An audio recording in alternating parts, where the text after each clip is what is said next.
First at 4, today a federal judge in San Francisco ruled President Trump violated a federal law that prevents the use of the military for domestic law enforcement. The decision follows a days-long trial last month as California challenged the administration's deployment in L.A., and the decision could have broader implications. As the president has suggested recently, he'll send troops into other cities like Chicago, Oakland, and San Francisco. Welcome, everyone, to the 4 this afternoon. I'm Alex Savage. And I'm Heather Holmes. Mr. Trump's attorneys are poised to challenge the ruling while California officials are declaring victory. Our political reporter Greg Lee following the reaction to today's ruling and joins us now live from the newsroom. Greg. Heather, Alex, good afternoon to you. All eyes on the Ninth Circuit now, because if you recall, Judge Breyer also ruled against Trump's call-up of the National Guard in L.A., and it was quickly overturned by the appeals court. In his 52-page ruling, the judge warned that Trump seems intent on creating a national police force with the president as its chief. A federal judge in San Francisco ruled the Trump administration violated a 19th century law when it deployed 4,000 National Guard troops and 700 Marines to Los Angeles in June in response to ICE protests. U.S. District Judge Charles Breyer said the president violated the Posse Comitatus Act, which generally prohibits the use of troops for domestic law enforcement. Bottom line, military troops cannot police our community. This decision validates that the power of the president is not boundless. Trump is not king. California Attorney General Rob Bonta praised the decision, one that is expected to be appealed. The order will not go into effect until September 12th, and the 300 guardsmen still in L.A. are not required to leave, though they are limited in what they can do. The judge said that you could leave the 300 people that you already have in place. They can stay, they can remain, they can do what they have to do. What the judge found is that time and time again, these federal troops crossed over that line from legitimate military into illegitimate law enforcement. A White House spokesperson released a statement writing, once again, a rogue judge is trying to usurp the authority of the commander-in-chief to protect American cities from violence and destruction. The order only applies to California, but it could set a precedent as Mr. Trump plans to deploy troops into other Democratic-led cities like Chicago and Baltimore for his crime crackdown. California was round one. We're seeing what he's doing now in Washington, D.C. We heard his threats to Oakland and Chicago and New York. I hope today's decision makes him think twice. Taking questions in the Oval Office, the president confirmed he'll send troops to Chicago despite protests by Illinois Governor J.B. Pritzker. He and Gavin Newsom would be probably the two worst and most naive. They're naive.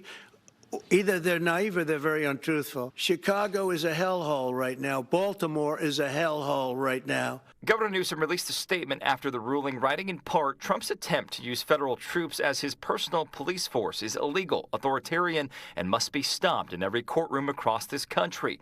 Legal scholars said Breyer's ruling could complicate the president's plans and provide a framework for legal challenges moving forward. When Governor Pritzker's lawyers move in federal court in the Northern District of Illinois, you can bet that they are going to be cutting and pasting from Judge Breyer's opinion. Now, this afternoon, AG Bonta filed a new suit in federal court calling for an end to the military deployment in L.A. The current order calls for those 300 troops to remain there until November. In the newsroom, Greg Lee, KTVU, Fox 2 News. Okay, Greg, thank you. Let's bring in Jessica Levinson, professor at Loyola Marymount School of Law. Thank you so much, Jessica, for being here. So what exactly does today's ruling mean for the president's efforts to put more troops in more cities?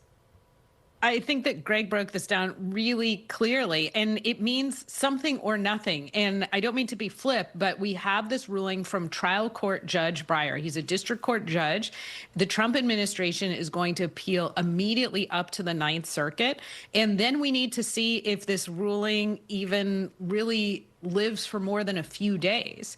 If the ruling does stand, then I think it has persuasive authority, but it's obviously not binding for other judges. So we just heard, the Trump administration might decide to send the National Guard in to Oakland or Chicago or other various jurisdictions. The question is not, can you federalize the National Guard? That was the first part of this case. The question really is, what can the National Guard do once they're on the ground? Judge Breyer, based on the facts of what happened in Los Angeles, said that the National Guard crossed that line. They went from what they could do, which is acting in a supporting role, protecting federal law enforcement or protecting federal property. They crossed that line and they were actively enforcing domestic law. They were acting like a civilian law enforcement agency.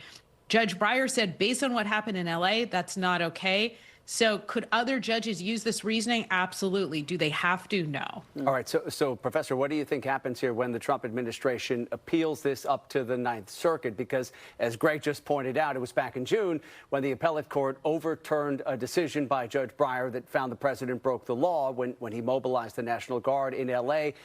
Any reason to suspect the Ninth Circuit will view this case differently and the facts of this case differently this time around? So I think they'll view it differently. Now, whether or not they'll come out to a different conclusion, I don't know, but I'll explain why I think it's different. Obviously, it's a different legal question. The first part of the case, as you mentioned, was under this part of Title X under federal law. Does the president have the power to send in the National Guard over the objections of Governor Newsom and Mayor Bass? And we had to look at the specific language to look at whether or not the president was unable to execute federal law through the normal forces. That's one legal question.